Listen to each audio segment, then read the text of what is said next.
আসসালামু আলাইকুম বন্ধুরা, কেমন আছেন? আশা করছি আপনারা সকলেই ভালো আছেন। আমি আল্লাহর রহমতে ভালো আছি। আজকে একটি নতুন রেসিপি নিয়ে আসলাম, মোচা ঘন্ট। এটি নিরামিষ আর কি রান্না করব, কোনো মাছ না। তার জন্য প্রথমে এখানে নিয়েছি আমি মোচা, কয়েক টুকরো আলু দিয়ে নুন হলুদ দিয়ে ভালোভাবে সিদ্ধ করে পানিটা ঝরিয়ে নিয়েছি। এখন আমি একটি কড়া চাপিয়ে দিয়েছি। বন্ধুরা, আমি আজকে একটু উনানে রান্না করছি। এখানে আমি অল্প পরিমাণ তেল দিয়েছি আর তার ভিতরে দিয়ে দেব আমি পেঁয়াজ কুচি। পেঁয়াজটা দিয়ে একটু নাড়াচাড়া করে নেব আর কি, ব্রাউন কালার করে ভেজে নেব। এটি আমি পেঁয়াজের বেরেস্তা বানাচ্ছি।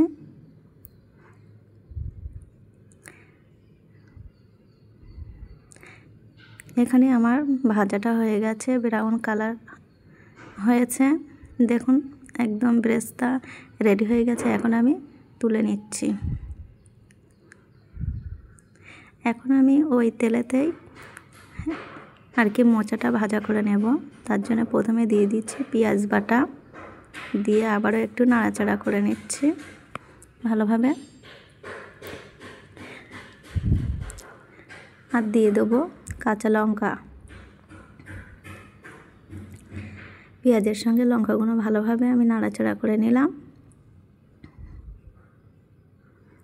এখন দিয়ে দিচ্ছি যে বেরেস্তাটা আমি তুলে নিয়েছিলাম, সেটাকে ভালোভাবে আমি বেটে নিয়েছি, সেটাকেই দিয়ে দিলাম। আর এই বেরেস্তা বাটাটা দিলে রান্নার স্বাদটাই পাল্টে যায়, খুব দারুণ লাগে। এখন দিয়ে দিলাম রসুন বাটা, দিয়ে আবারও ভালোভাবে নাড়াচাড়া করে নিলাম মশলাগুলো। এখন আমি অ্যাড করব গুঁড়ো মশলা। এখানে দিয়ে দিলাম লবণ আর হলুদ, ধনিয়া গুঁড়া, জিরে গুঁড়ো আর একটু লাল লঙ্কার গুঁড়ো দিয়ে আবারও ভালোভাবে নাড়াচাড়া করে নেব মশলাগুলোকে। এখন আমি এর ভিতরে ঢেলে দিলাম মোচা আর আলু সিদ্ধ করে রাখা ছিল, সেটাকে এখন ভালোভাবে মশলার সঙ্গে আমি নাড়াচাড়া করে নেব।